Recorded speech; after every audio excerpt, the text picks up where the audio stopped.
Boa tarde, meus queridos telespectadores, minhas queridas telespectadoras de Brasília, do Brasil e do mundo todo. Porque a internet não tem limite, né?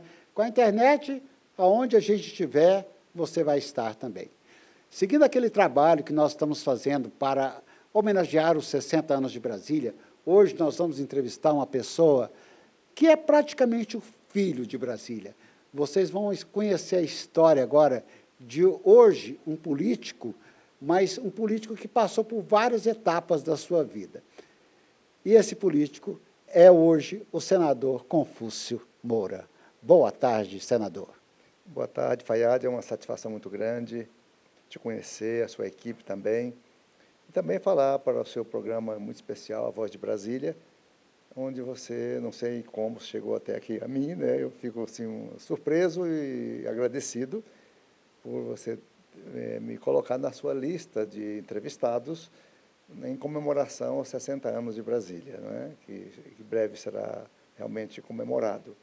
Então, uma alegria muito grande e eu estou aqui à sua disposição para a gente bater um papo. É um bate-papo. Aqui, eu sempre costumo falar para os nossos telespectadores que nada é combinado, né? Exatamente. Mas nós descobrimos... Assim, é melhor assim. Fica mais espontâneo e verdadeiro, né? Fica mais natural, né? Mais autêntico, né? Exatamente. Mas, senador, eu fiquei sabendo que o senhor vai me perdoar agora, mas eu fiquei sabendo que quando o senhor era criança, o seu pai era pedreiro, assim como meu pai era pedreiro, eu vou contar depois um pedacinho dessa história, e o senhor morou aqui em Brasília? Exatamente, eu morava aqui na Vila Planalto, que naquela época não era Vila Planalto, era um acampamento, um alojamento de uma empresa construtora aqui de Brasília, né? Ela ficava aqui onde é a Vila Planalto hoje. Ali era um fileirado de casa de madeira, não tinha asfalto, de chão batido. Não é? E ali, aquelas casinhas com a peãozada, que são os candangos de Brasília. Meu pai era um deles. Meu pai era um deles e trabalhava nessas obras aqui. Esse conjunto aqui, tudo era obra, era barro vermelho, era poeira, era aquela agitação de capim e pó, né? Então, eu trabalhava aqui, saía dali da Vila Planalto a pé, com aquele cinto e as ferramentas de pendurado na cintura, um chapéu, daquele antigo tinha um chapéu de proteção, que é diferente desse de hoje, e ele vinha para a obra, e subia nesses andaimes, e aí eu passei aqui uma fase da minha meninice, até a primeira adolescência, aqui até a inauguração de Brasília em 1960. Então, a gente tem um legado grande. Para você entender bem como essa aqui era um descampado, a gente chupar um picolé, a gente tinha que ir lá no Núcleo Bandeirante. Que coisa, hein? Tinha que fazer uma viagem para chegar até pé, né? E passava ali pela W3, que era o centro de beleza que tinha em Brasília, era a W3. E a gente andando a pé, de repente passava lá pelo zoológico, chegava lá no Bandeirante, que chamava Cidade Livre, naquela ocasião.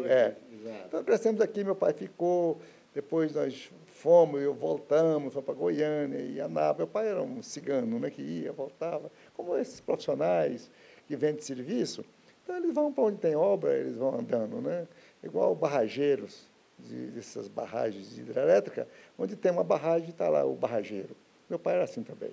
Os consultores, os consultores que passaram assim, de obra em obra, de lugar em lugar. Meu pai também, ele também era pedreiro, né, lá em Catalão, em Goiás, e ele contava para nós, quando encontrou com o JK aqui em Brasília, na onde hoje é a Asa Norte, né? E JK colocou a mão no ombro dele e falou assim: vem cá para Brasília, meu filho, vem me ajudar a construir essa cidade.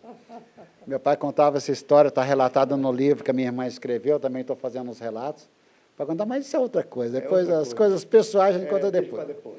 Mas, senador, agora eu quero pedir a minha assessoria para trazer aqui um presente que eu vou dar para o senhor. Nessas nossas andanças, nós temos uns parceiros, né? E ele trouxe uma taça com o nome do senhor gravado. Personalizada mesmo. Personalizada, mas tem aqui uma também da vossa esposa, Maria Alice, para o senhor tomar um vinho com ela. Você é muito cuidadoso, rapaz. sabe conquistar os nossos corações. Tem até um coração aqui, você está vendo? E ele sabe mesmo, é o mestre da comunicação. Pode deixar aqui na frente para aparecer na filmagem. Vou colocar aqui. É o Edgar, lá da Ode Brindes, né? Bonito, Que né? faz Ele muito fez bonito. aí a mão, né? Desenho, Muito bonito. Muito obrigado pelo presente valioso, não é? E personalizado. Personalizado para o senhor e para a esposa. Senador, mas aí, então, agora vamos entrar aqui, vamos deixar essa parte de saudosismo, né? Aí, Doces lembranças. mas é bom recordar, né? O meu bispo Rodovalho, ele fala que quem não escreve, quem não deixa lembrança, não marca a sua história, né? Existe. Termina não existindo. Que é apagado, né? A gente passa muito rápido e o furacão do tempo apaga a gente.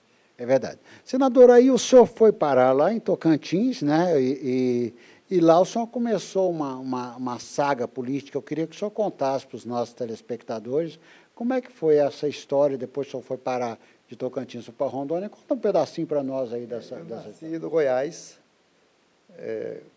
que era um Goiásão muito grande, que mais tarde virou uma parte de Tocantins, uma parte de Goiás. Eu sou do Goiás antigo, lá do nordeste do estado de Goiás, perto da Bahia, perto do Maranhão, perto do Piauí, que é hoje o estado de Tocantins. Nasci ali e logo cedo meu pai, inquieto como era, veio morar em Goiânia, né? Eu vim para cá, esse vai e vem, e eu terminei fazendo medicina em Goiânia. Terminado o curso de medicina, eu vi pelos jornais que estava surgindo um futuro estado, na época do presidente Geisel, que era o estado de Rondônia, que tinha naquela época em torno de 150 mil habitantes, 200, o máximo possível, que era território federal de Rondônia. Que o INCRA e o presidente Geisel estava mostrando os rumos do interior, os rumos do Mato Grosso, os rumos da Amazônia e os rumos de outras partes do Brasil, assim, mais distante, como uma parte de Minas Gerais, que é Paracatu, outras partes por aí afora, e ele realmente foi incentivando a colonização. Aí os colonos paranaenses, colonos baianos, colonos que eram pobres, sem terra, sem teto, e filhos de famílias grandes, e arrendatários. Aí entrou a mecanização da agricultura no sul-sudeste brasileiro, e aqueles meninos, filhos de famílias grandes, não tinham onde trabalhar. Aí o pai mandava: meu filho, dá seu jeito, vai para esse rumo aí. Foi para Mato Grosso, para Rondônia, para Goiás, parte da Bahia. Então, nessa leva, lá vou eu também. Estava aqui por Goiânia. Já formado, já era médico, né? Médico, eu fui para uma vila chamada Ariquemes, uma vilazinha de seringueiros, de extrativistas, à beira de um rio, e que tinham uns garimpos por perto, que a pessoa passava garimpando. E eu fui lá esperar a cidade crescer. Aí o Andreasa chegou lá, de avião, de helicóptero, baixou, depois Rangel Reis, eles iam, o presidente do INCRA, e aí não tinha gente, pouca gente, eu ali esperando, resignado. E mais tarde aí apareceu um velho médico que trabalhava dentro de um garimpo, a 70 quilômetros de distância, adoeceu, e ele estava procurando um médico, aventureiro, por aí me acharam lá: vamos trabalhar aqui no garimpo de Maçangana, do Grupo Paranapanema de São Paulo. Então, eu trabalhei 10 anos lá dentro, e aí vinha para a vila. Aí, pouco a pouco, um brasiliense, que foi nomeado com 28 anos prefeito de Porto Velho, chamado Antônio Carlos Cabral Carpintero, que é professor da UNB, não sei se está aposentado agora, aqui da UNB, Carpintero. Ele que projetou a futura cidade, que seria a cidade de Ariquemes, o Carpintero. E fez a cidade parece Brasília. Olha só que história, hein? Só vai contando e vai juntando o fio do novelo aí, quer dizer que tudo saiu daqui de Brasília. O Carpinteiro era daqui, voltou aqui para a UNB, professor, e ele projetou como prefeito nomeado lá de Porto Velho, e a vilazinha onde eu morava era uma vila que distrito não é nem distrito, era uma vila que pertencia a Porto Velho, né? Muito bem, ele projetou a cidade e o governador, que mora aqui em Brasília, ou se for ainda vivo, chamava Coronel Humberto Guedes, ele foi lá, já estava chegando gente, aquele movimento de terra, e um aqui, outro acolá, e a doença é a malária. Malária. Mas malária é uma guerra civil, matou gente demais. E o senhor, como médico, no meio dessa desbravando, esse garimpo, eu imagino que devia ser totalmente falta de recursos. Tudo. Ele era o médico de guerra. Médico de guerra mesmo. Médico de guerra. Tinha que improvisar a todo momento. Né? Improvisar e criar, porque não tinha para onde você mandar. Você não tinha ambulância. Você não tinha asfalto para mandar um doente para fora. Quando precisava mandar um doente da vila onde eu estava para Porto Velho, tinha que ser dentro do ônibus, no chão do ônibus. Você botava um soro, doente grave, botava um técnico de enfermagem que não tinha, a gente improvisou, formou os primeiros, e mandava esse doente no leito do ônibus para Porto Velho, assim, que aí não tinha a hora de chegar, porque era tudo chão, e lama, e atoleira, essas coisas todas. Então, a gente ficava ali. Hoje, a cidade que ajudou a fundar, que eu assisti, o Coronel Guedes, que era o governador, ele subiu num trator, encostou a lâmina numa árvore e derrubou uma árvore, ali simbolizou o lançamento da futura cidade. Hoje tem 110 mil habitantes. Que coisa fantástica. Linda, que história. Olha, a gente precisa de realmente andar para poder conhecer essas histórias e ver cada um que passa, né, senador? Porque realmente hoje é muito linda, né? A cidade é linda. Você pode morar lá tranquilamente, com sua família, tem tudo que você precisa. Tem tudo, assim, todo o conforto de uma cidade grande lá tem. E que hora agora, que o médico virou político? Naquele tempo, a gente ia sair da universidade, todo mundo era MDB, todo mundo era oposição à ditadura militar, né? Até mais jovens saindo das faculdades, contaminados por aquelas ideias da época, então a gente tinha muito desejo, assim, de contribuir. E tinha um deputado federal, único, só tinha um deputado federal de lá, que era, que eu conheci, que foi o Jerônimo Santana, que era o único. Ele vinha lá, ele era MDB e ele tinha um discurso demolidor. O Jerônimo tinha um discurso demolidor, atacava os coronéis, atacava os generais, e não sei como ele não foi preso. E ele, ou caçado, mas ele falava. Então, eu passei a admirar o Jerônimo, ia por lá, e ele chegava lá e eu acompanhava como fosse um puxa-saco. Um puxa-saco. Mas eu não era afiliado a partido nenhum, não. Era só um puxa-saquismo mesmo. E certo é que o tempo foi passando, quando foi já nos anos... a primeira campanha que eu participei foi em 1980 e pouco, né? Aí eu participei como candidato a prefeito da cidade, já era município, né? E perdi a eleição. Aí não tinha pesquisa, não tinha nada. Eu achava que ia ganhar e perdi. Mas hoje o tempo passa e a gente olha para trás e fala assim, graças a Deus eu perdi. Que foi o melhor prêmio que eu tive na vida, foi aquela derrota. Porque eu não estava preparado, as prefeituras não tinham nada para fazer, não tinham recurso, não tinha nem um carrinho de mão para fazer nada.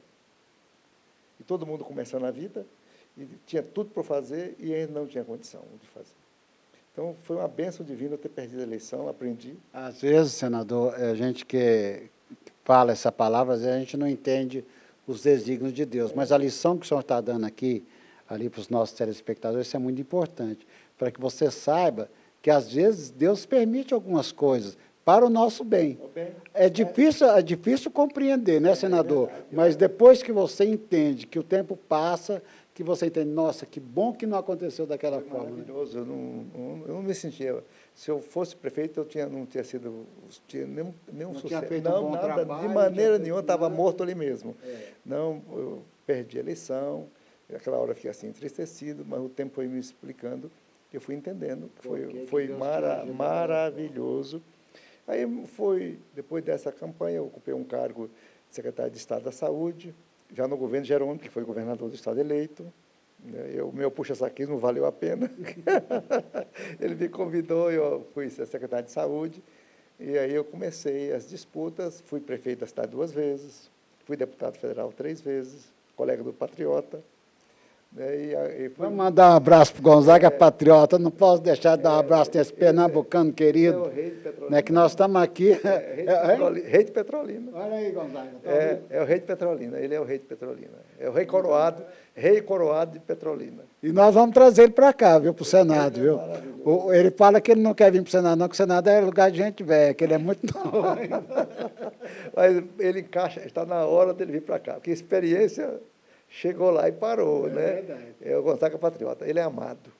Ele é muito amado. Lá em Rondônia, o pessoal da Polícia Rodoviária Federal, tem muita gente que ama lá distante, ele não sabe tanto que ele é querido nesse país.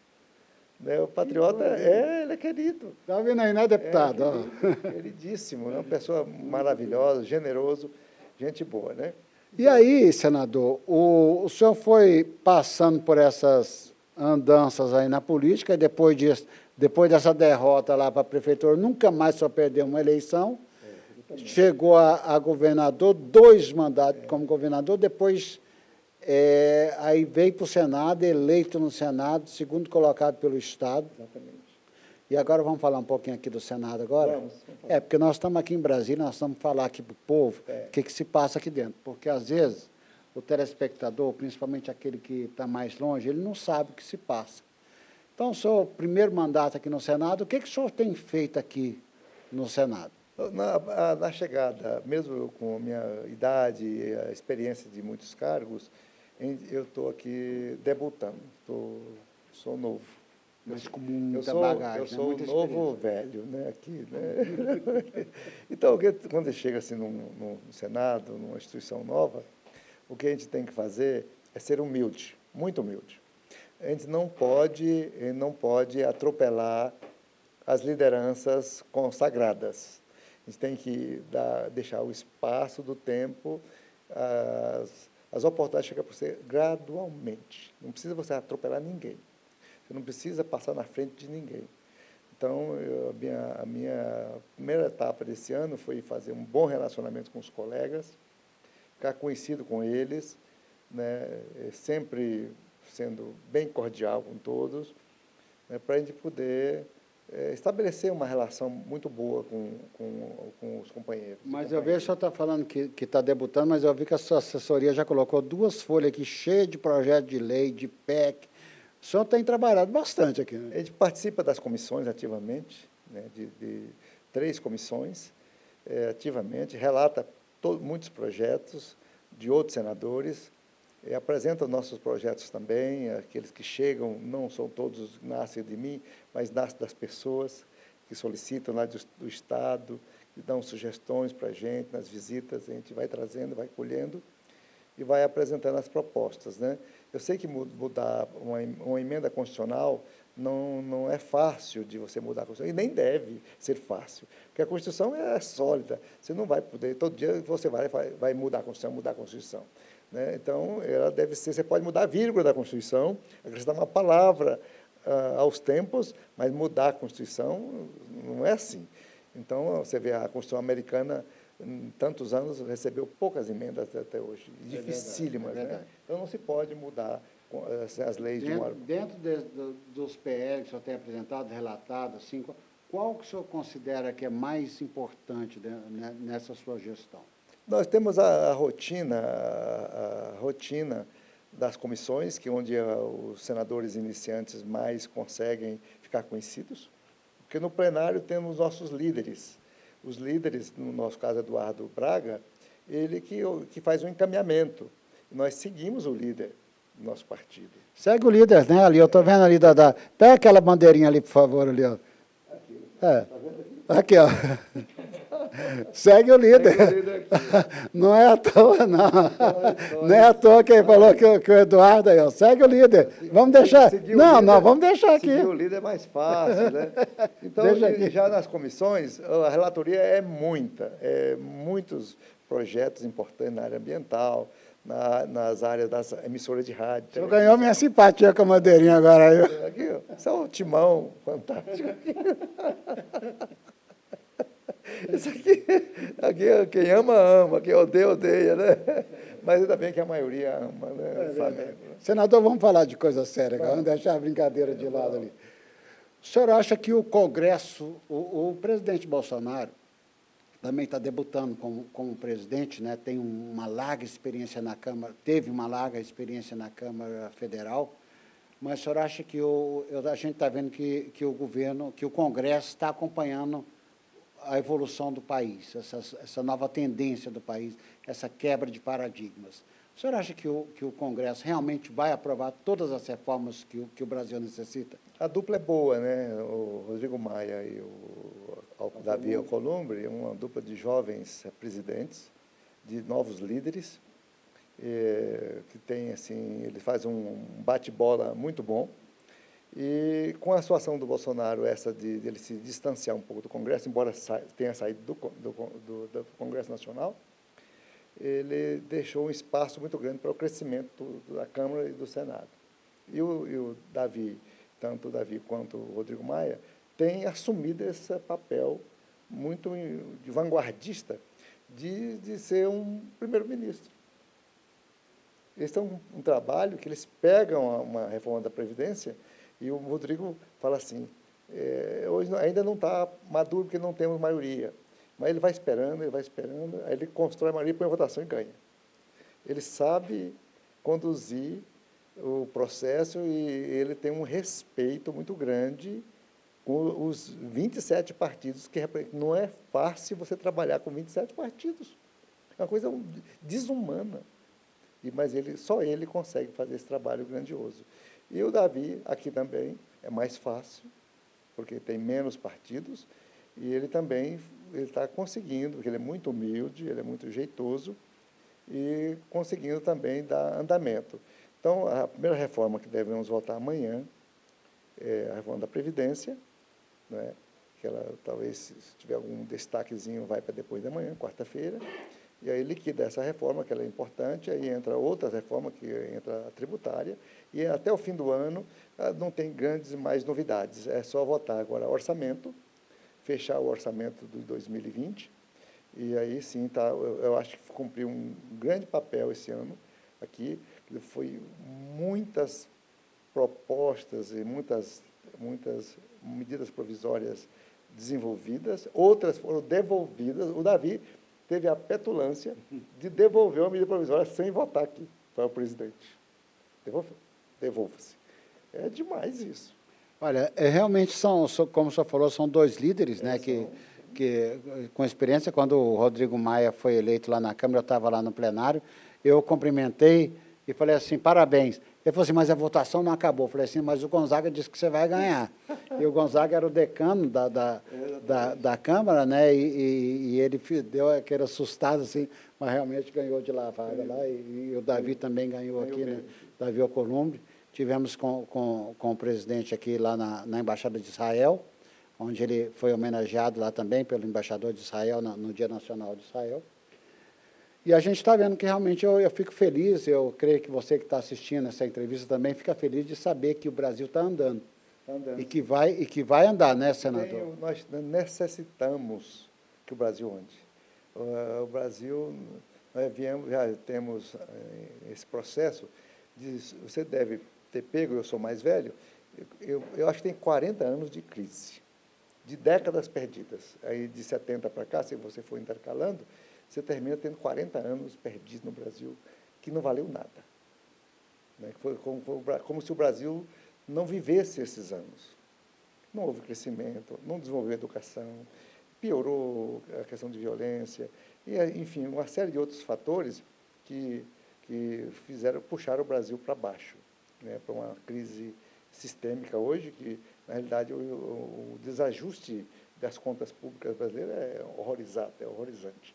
Então, com isso, obrigatoriamente, os governadores têm um papel fantástico no Brasil de hoje, muito grande, para segurar os alicerces do país na base. O Congresso Nacional tem que soltar essas pautas importantes do Pacto Federativo para que, à medida que o Brasil for melhorando as suas receitas, a gente distribuir essa receita para os estados e municípios. Não justifica no Brasil estado quebrado. Não dá para entender um Rio Grande do Sul em dificuldade, nem Minas, nem Rio de Janeiro. né? Agora até o Rio Grande do Norte, o estado de Mato Grosso, o estado mais riquíssimo, riquíssimo, riquíssimo de produção, Mato Grosso, o governo em crise. Então, Goiás decretou também situação quase falimentar. Não dá para entender. Se os estados ricos quebram, o Brasil quebra, quebra. Se os filhos, todos os estados, o que é o Brasil? O que é a federação? É a união de estados e municípios. Se os estados quebram, então não tem federação, não tem união federal. Então, os governadores têm esse papel fantástico, a gente tem que encontrar alternativas de investimento. Investimento, nós temos que gerar investimento para gerar emprego. Emprego. Gerar emprego, fazer obras, habitação, construção, movimento. Se o senhor me permite, eu estava entrevistando, porque esse trabalho que a gente está fazendo, a gente entrevista grandes empresários, pequenos empresários, políticos, né, embaixadores, e uma pequena empresária nossa falou assim, que se o governo tirar o ombro pesado de cima do empresário, eu perguntei para ela assim, você gera mais um emprego se a carga tributária diminuir? Ela falou, não, eu gero 10. Não, é verdade. Então, o papel do senhor aqui no Congresso, agora fazer uma cobrança aqui ao vivo, né, para diminuir essa carga tributária. E a reforma tributária é muito importante para o Brasil. A simplificação da vida do empresário, do pequeno, do micro, MEI, do pequeno, médio e grande empresário é uma necessidade. Eu sempre falo o seguinte, a empresa é o próprio Estado. A sua empresa é o Estado. É o Estado. Porque você gera emprego, gera oportunidade, movimenta dinheiro. Então, a empresa é o próprio Estado. Se as empresas forem bem, o Estado está bem. É verdade. Está bem. Então, nós temos que facilitar a vida do empresário para ele fazer negócio, vender, exportar, enfim, crescer, gerar oportunidades. Então, a reforma tributária é o próximo passo, né? O próximo passo. Estava aí uma queda de braço do governo, lá o Rodrigo com a reforma de lá, aqui o Davi com a reforma aqui no Senado. Isso não dá certo, tem que ser uma só. Juntar tudo, Juntar tudo numa só, um relator sozinho, tocar aqui e lá. Flui muito mais rápido, matar né? esse assunto até o mês de maio do ano que vem. Tomara. Maio do ano que vem, junho, mais tardar, está com essa reforma pronta. Outra reforma do Estado. Reformar o Estado brasileiro, uma nova concepção do servidor público diferenciado, realmente para atender bem o segmento da população, que a gente cobra muito imposto e oferece serviços ruins. Então, isso a gente tem que mudar. Então, mudar a cabeça do servidor público brasileiro, não é? Que a sua força sindical é grande, as suas corporações são poderosas, e sempre conduziu o Congresso Nacional. Todo mundo tem medo de servidor público, todo mundo tem medo de greve, né? Então, com isso, o governo fica acuado. Então, enquanto, por exemplo, os pobres de qualquer bairro aqui de Brasília, da cidade de satélite, eles não têm sindicato. Você viu o sindicato de pobre? Não tem. Não tem sindicato de pobre. Não tem um sindicato disso, aquilo, outro. Só tem sindicato quem é organizado.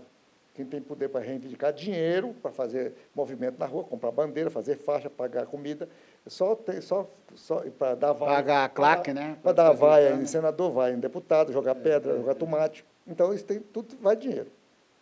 Então, logicamente, as grandes camadas por aí afora não tem força.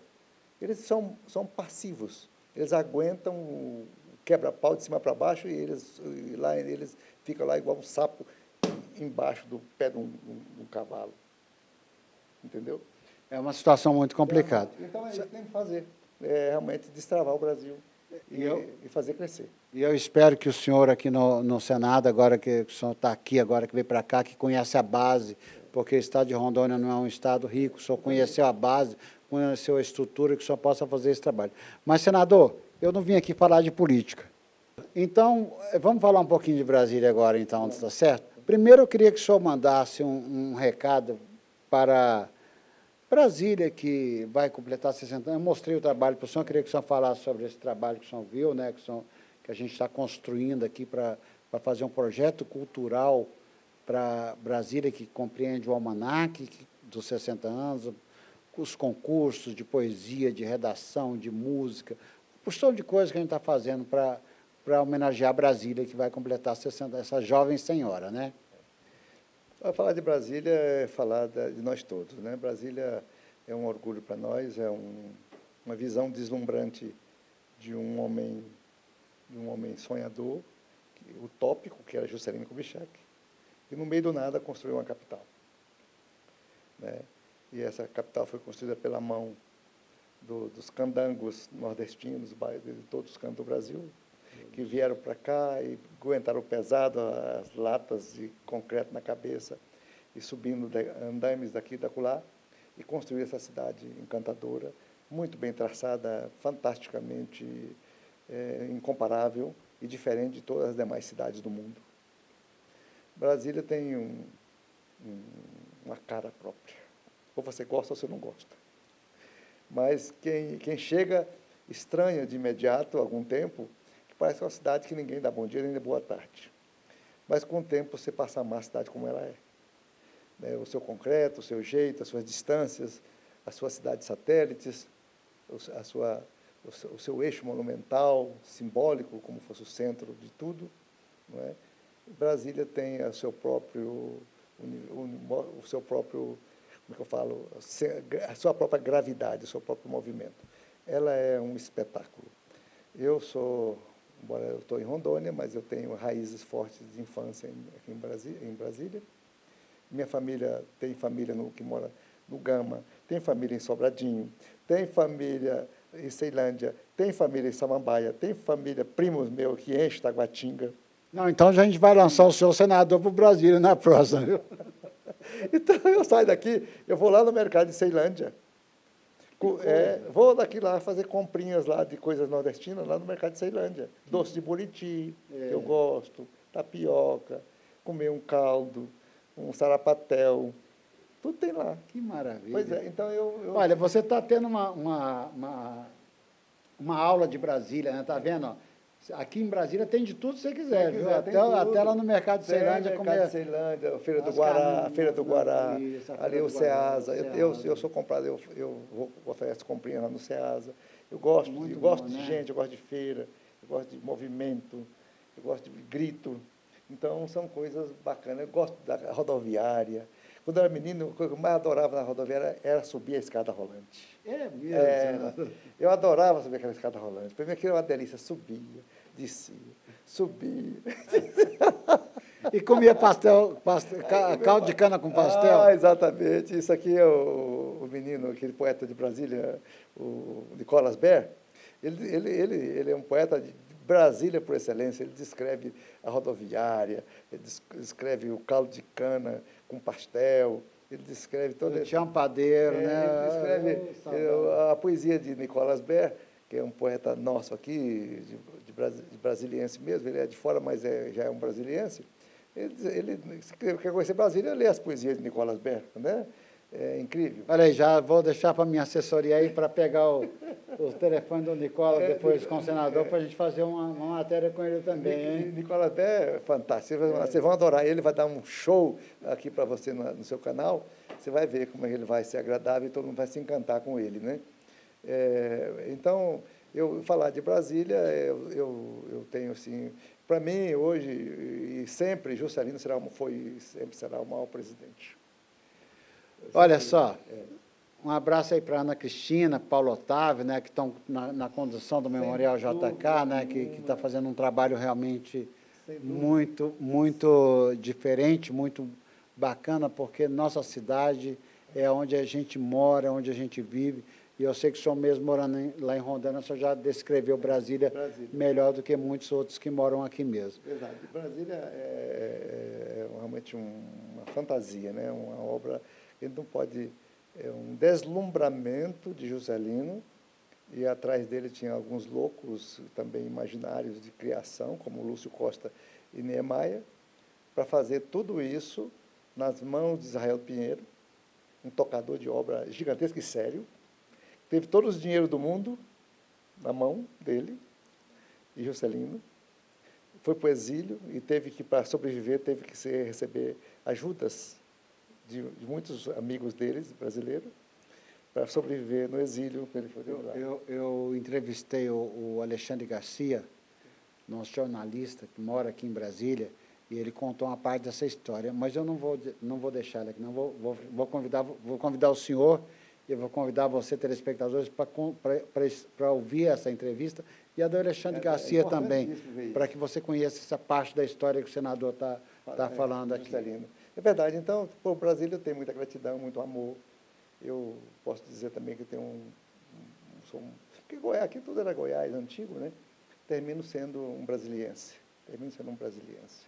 Né? Porque quando eu passei do interiorzão, do sertão, onde eu morava, para ir para Goiânia, não existia Brasília, só tinha Planaltina. Só tinha Formosa. A minha esposa teve lá lá no Marco Zero, né, de Planaltina, com um grupo de mulheres. Tem um grupo de mulheres aqui que chama Ama Brasília. São mais ou menos umas 200 mulheres que são as embaixatrizes de Brasília, e a minha esposa ela faz parte desse grupo. E eles foram lá em Planaltina, lá no Marco Zero, revisitando Brasília. Foram lá para ver essa passagem. Senador, eu não falei para você, mas nós estamos aqui no gabinete número 5 da ala Tetônio Vilela, aqui no Senado Federal, entrevistando o senador Confúcio, e eu quero agradecer muito o senhor ter aberto a sua agenda para nos conceder essa entrevista. E agora eu quero deixar... eu gosto sempre que o meu entrevistado conte uma história engraçada para fazer o povo rir, mas o senhor já contou tanta história que a gente já... Mas só lembra mais alguma que vem na memória, assim, para a gente... Mas eu quero, assim, finalizar lhe parabenizando. Obrigado. Parabenizando pelo seu material, seu trabalho que você tem feito aqui. Então, essa obra fantástica aqui, eu já tinha visto ela por aí, em algum canto, em algum ministério, e já folhei algumas partes dela. Isso é um documento impressionante. Nem se acha em livrarias, porque ela é uma tiragem limitada, né, para distribuição para os patrocinadores, mas é uma obra riquíssima, ilustrativa, didática, cultural, de um cunho muito profundo e, curiosamente, muito bem sistematizada, com dados estatísticos bem reais. Então, eu vi também esse trabalho seu aqui, desse anuário, muito lindo. E esse trabalho também que é apresentado, você põe destaques, personalidades que fazem algumas entrevistas importantes. Eu vi muitos deles, conheci vários, foram até colegas meus de Câmara. Né? Então, eu quero, ao invés de contar um caso assim, para a gente rir, eu quero lhe parabenizar pelo seu trabalho. Eu vejo que você é um jornalista que ama Brasília e procura divulgar a capital e valorizar as suas datas festivas, né?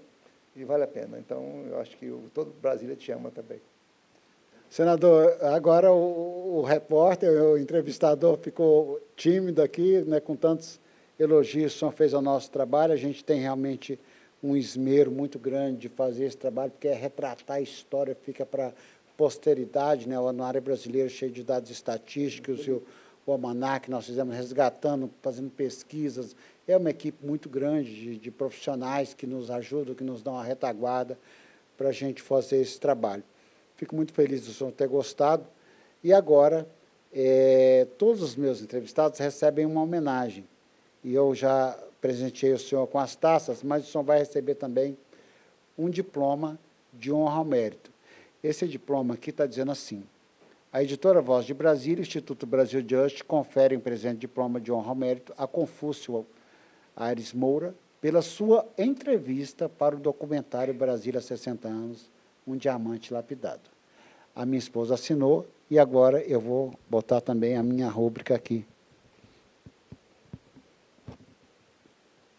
Esse diploma é para o senhor, que o senhor faz parte da história de Brasília agora. Nós vamos fazer um grande lançamento depois Muito agradecido. Muitos fotógrafos aqui batendo foto, aqui acabou. Importante. Importante estou eu aqui ao seu lado, senador. Senador, então, aqui nós vamos finalizando, né? Eu novamente quero agradecer ao senhor ter aberto seu gabinete, toda a sua assessoria que está aqui nos acompanhando nessa entrevista, e dizer para o senhor que a gente deseja que o senhor faça um excelente mandato, que são 8 anos que o senhor vai passar por aqui, e que o senhor coloque, ajude o nosso presidente Bolsonaro, nosso ministro Onyx Lorenzoni e todo o seu time a colocar o meu xará, o Paulo Guedes, lá economista também, a botar esse país dos trilhos, porque a gente que é brasileiro, quer ver o Brasil crescendo. Um grande abraço ao senhor e eu vou deixar agora para o senhor dar a última saudação aos telespectadores. Muito agradecido, muito honrado em poder fazer essa entrevista para um público de Brasília que não me conhece. Eu sou um forasteiro aqui hoje, eu venho e volto, mas não tenho assim, imagem pública conhecida aqui no meio de vocês. Para mim é um momento muito importante, poder contar esses casos, minha história, que lá atrás eu também fui, como menino e jovem, adolescente, eu vivi em Brasília. Então, muito obrigado pela oportunidade. Mas não se preocupe, senador, que essa mensagem vai também para Rondônia, vai para o Brasil, vai para o Brasil inteiro, e como eu disse, a internet não tem limites. Um abraço a você, meus queridos, que tiveram a paciência de nos ouvir mais uma vez nessa entrevista. Fiquem todos com Deus e até a próxima.